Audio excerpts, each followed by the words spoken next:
conscious physiological models. This just says, when we'll talk about consciousness, we'll look at sequences of consciousness. And most of us say this is a primarily cortical process of the brain, the top part of the brain. While if we look at the subcortex, you'll notice, there we have a series of nuclei. It's like a huge mechanism that's working for us for millions of years, getting better and better. And my wish is to say, what's the relation between what we know? Everything seems to be there. As Dr. Edelman said, it's all unitary, the consciousness. Therefore, we don't suspect that comes up from what's called the cortical, subcortical, non-conscious. So many influences. I'll draw a picture to give you simple. It's all simplified. Look how those conscious sequences that I'm aware of, my words, your thinking, your little movements you're aware of, are riding on top of a constant input. Well, let's breathe, because as body therapists, we're really in that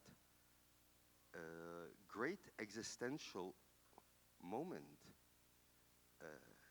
In fact, if you say existence is the most total, essence is a part of existence. Essence meaning, as Sartre said, existence is before essence, the totality of our consciousness and our non-conscious and all our levels of being is a much more total situation than this riding on top of the waves conscious awareness. In fact, we must watch out for our language.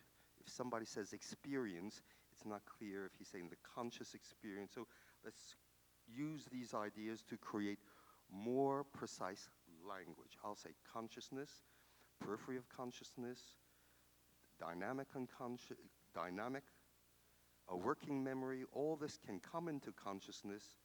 Freudian dynamics come into consciousness. So there we're talking about the cortical processes.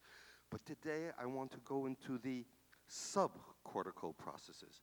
Once again, to give you a picture. Consciousness is like the foam that rides on top of the cortical wave. You see that foam on top. And look at those arrows and circles called semi-autonomous systems in interaction at the subcortical level, and even in the somatic body too, which I won't have time to treat. So all of those semi-autonomous systems in interaction are throwing up messages and making us ride our consciousness, like the foam on the wave. Of course, there's a down effect too of the consciousness toward the subcorticals, but we're going to emphasize the upward movement from the subcortical knowledge toward the consciousness. Now, I want to stay with this design a little bit and suggest in this design of diverse subcortical dynamics, the neurophysiological unconscious, and it cannot come conscious. It can influence, it can give us intuitions, but in itself, it's in the non-conscious level of knowledge. So we have different things happening, the hippocampus and the amygdala and the basal ganglia, BG, and the TH thalamus, and below we have the hypothalamus, and below the central gray matter, and below the nuclei of the base we have 4 at least. Look at those arrows pointing up. Those are pushing up neuromodulators that are activating the brain in different ways. And then we have the visceral organs influenced by the lowest nuclei, the solitary nucleus and the dorsal motor nucleus of the vagus. Well, we have quite a network that's getting us along. Now, the things I'll say are just speculations, correlations. In a couple of years, we'll say different things because we're in the forefront of science, of a new science.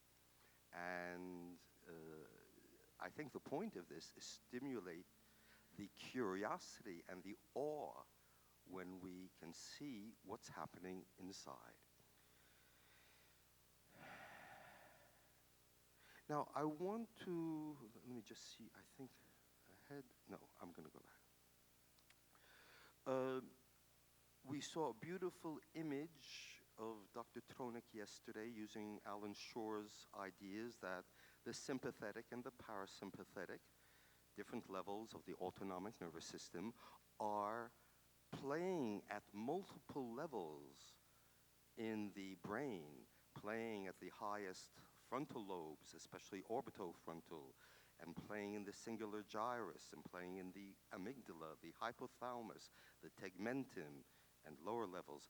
This chain of sympathetic, parasympathetic, action-prone, receptivity-prone, action, use up the energy, receptivity, renew the energy, all that is happening at so many multiple levels.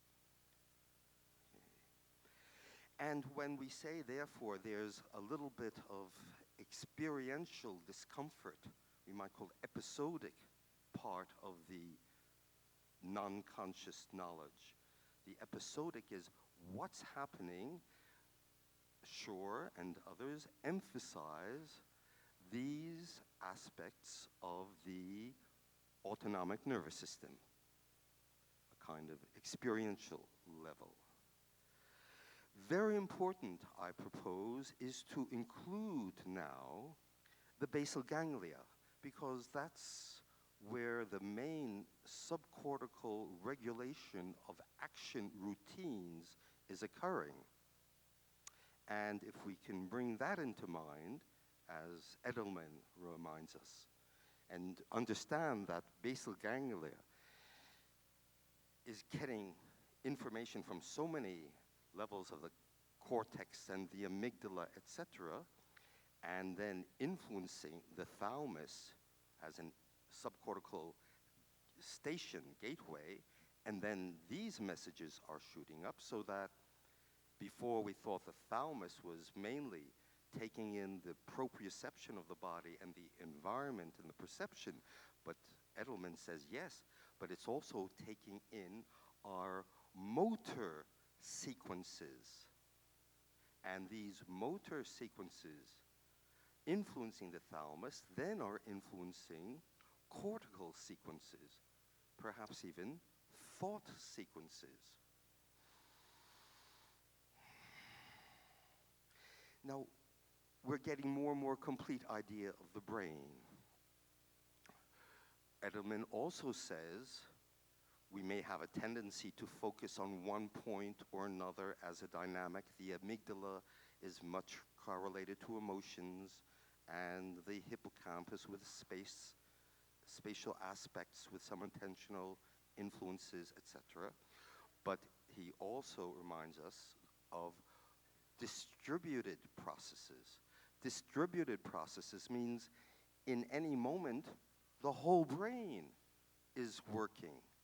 The whole brain is involved, although we may see functional elements in certain parts more than others, but it's all together.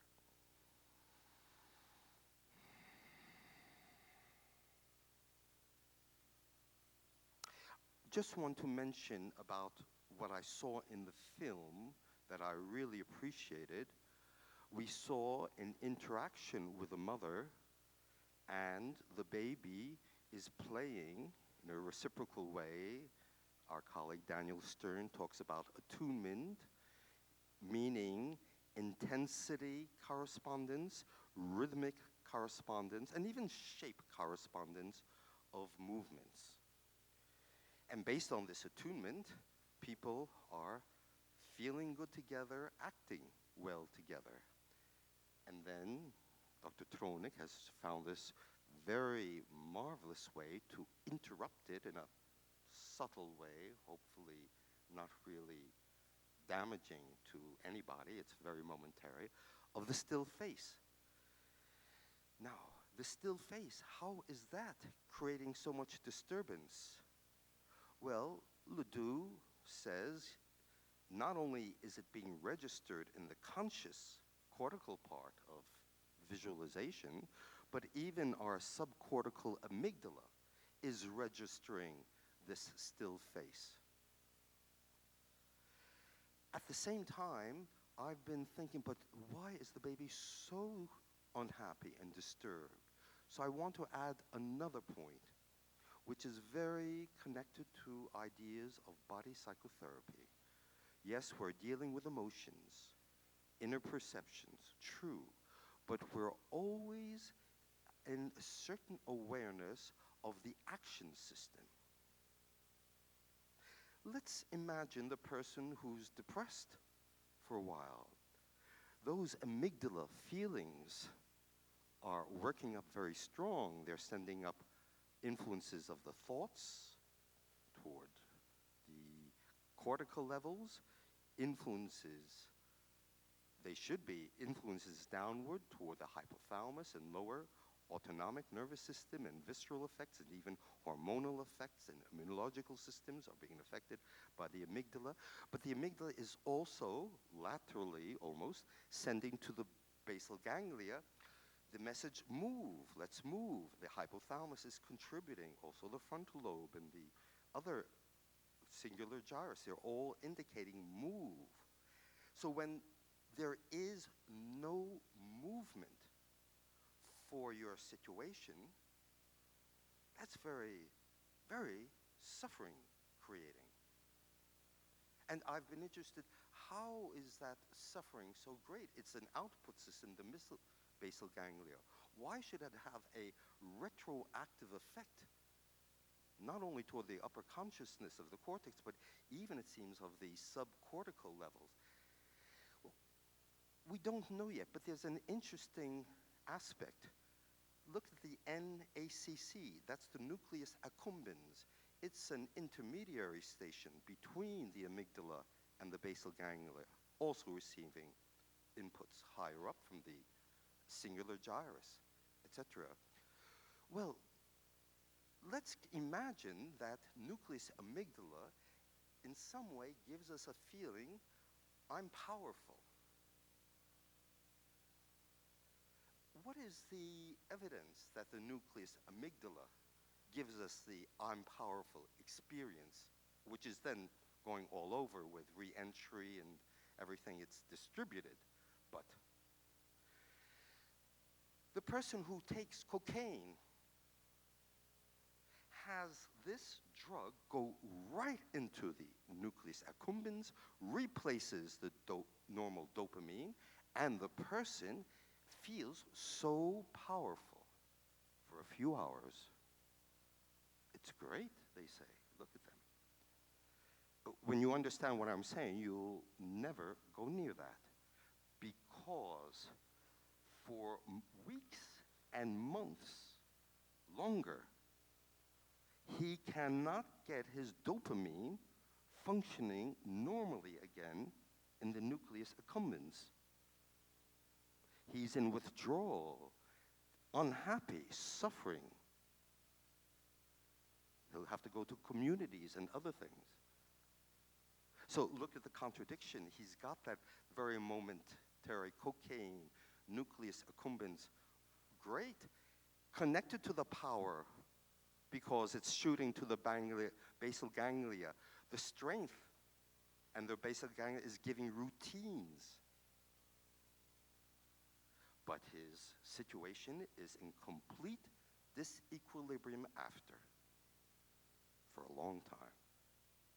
So it's better to look at the brain, look at its natural components, and say, let's do everything possible in other ways to make us feel good, competent, strong.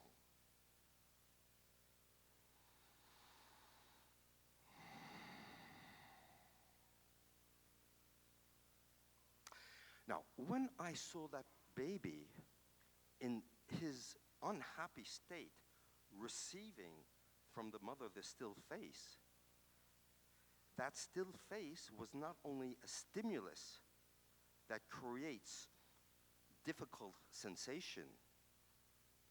There's another level called the cingulate gyrus, which is picking up expectations and mismatching of expectations. And that baby cingulate gyrus, among other levels, is picking up the surprise that mother's face is not a smile. I propose at the same time, the baby has lost his action program, because the basal ganglia, to work correctly, needs an input that is coherent. So the mother then, after a few moments, she sees it, she gives new stimulus input. Interesting, not only did she give her face, she gave some touching. Because there's another thing we see. When the baby had the loss of that sudden positive presence, a little bit like Bowlby says, with the loss of the positive inner object, there's a moment of search. Let me give you a hypothesis of how that can be working. Imagine those inner images, cortical and subcortical, are feeding into the thalamus, the gateway, different stimulus levels. Imagine the absence, suddenly, of the input creates in the thalamus a disequilibrium, because the thalamus may function with what is called optimal stimulus levels. So when the baby no longer gets the mother as a part of the optimal stimulus level, the absence, the baby can begin a series of agitated movements.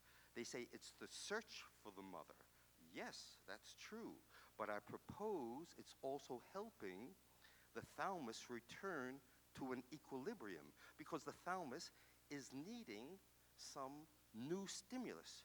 Since it cannot come from the outside, the body is auto-producing the new stimulus with muscle tensions and movements. In fact, there was one scene, I remember the baby turned away.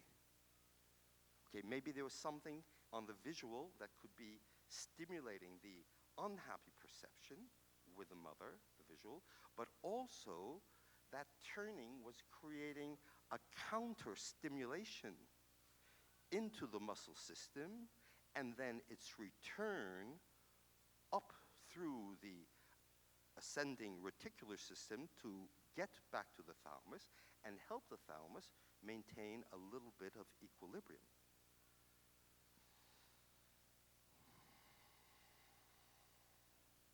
Just think. Okay, so we have fascinating things to think about as we're working with our people and our patients. Very briefly, I won't say more, these nuclei are receiving stimuli from the emotional amygdala and the basal ganglia action system, and that's also keeping up our brain activity with a series of the neuromodulators, I'll say fast. The dopamine, the serotonin, the noradrenaline, and the acetylcholine, which are activating and helping memory and helping thinking.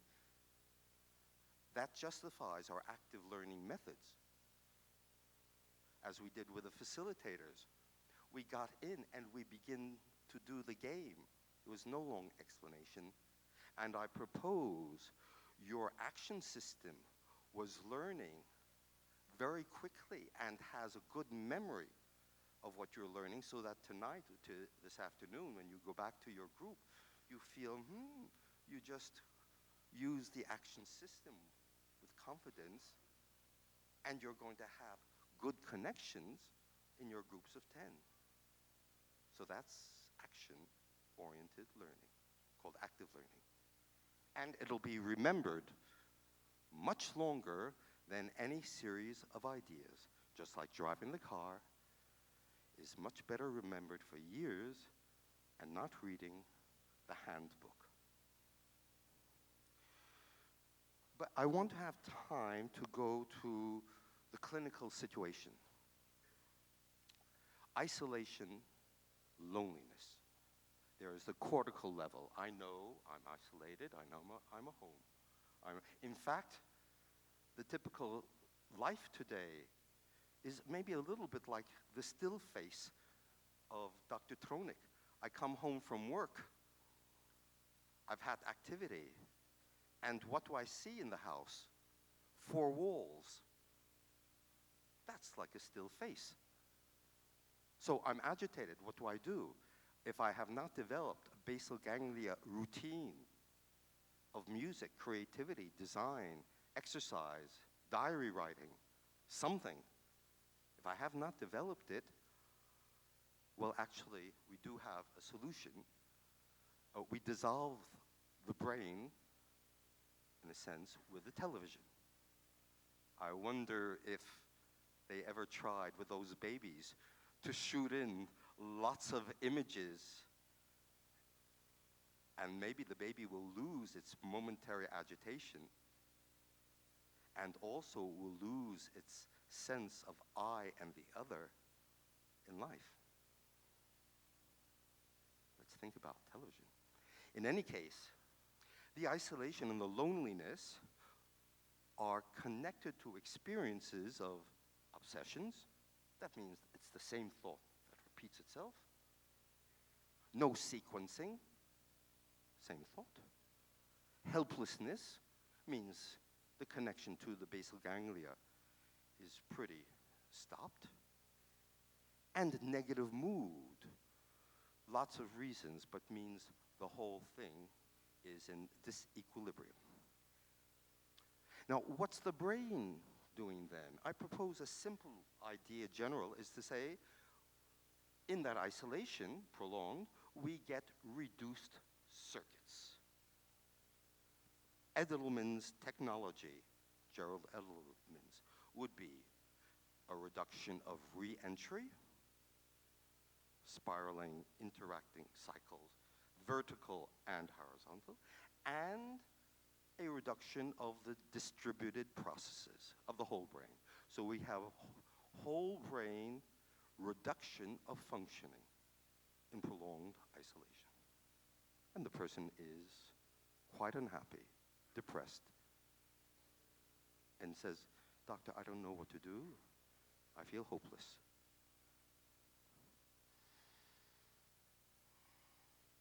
Our answer. This next drawing was made by Leonardo da Vinci. I searched it.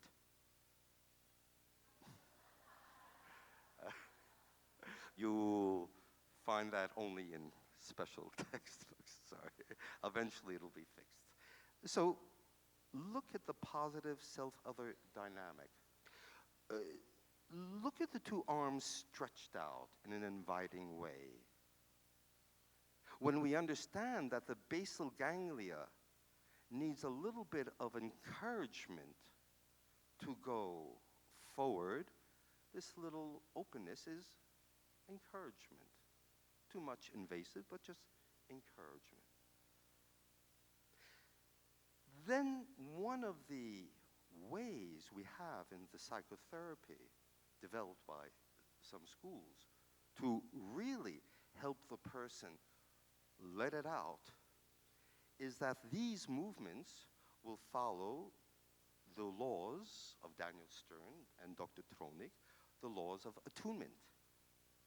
These movements, as listening, will be rhythmically like this, and therefore in time with a person's verbal output, yes, They will be in certain correspondence to the body, yes, and the intensity will be appropriate.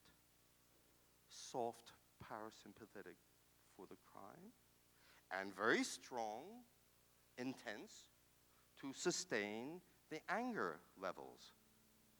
So these called, Dr. Stupides here, who developed the word body empathy, these body empathic movements become an essential part of the healing, one of our tools, beyond all the other tools of asking, how are you, and following the deeper experience.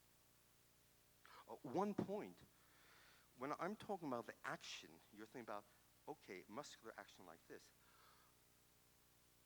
Verbal action, talking, is also action, because all the verbal output is connected to a series of action expressions.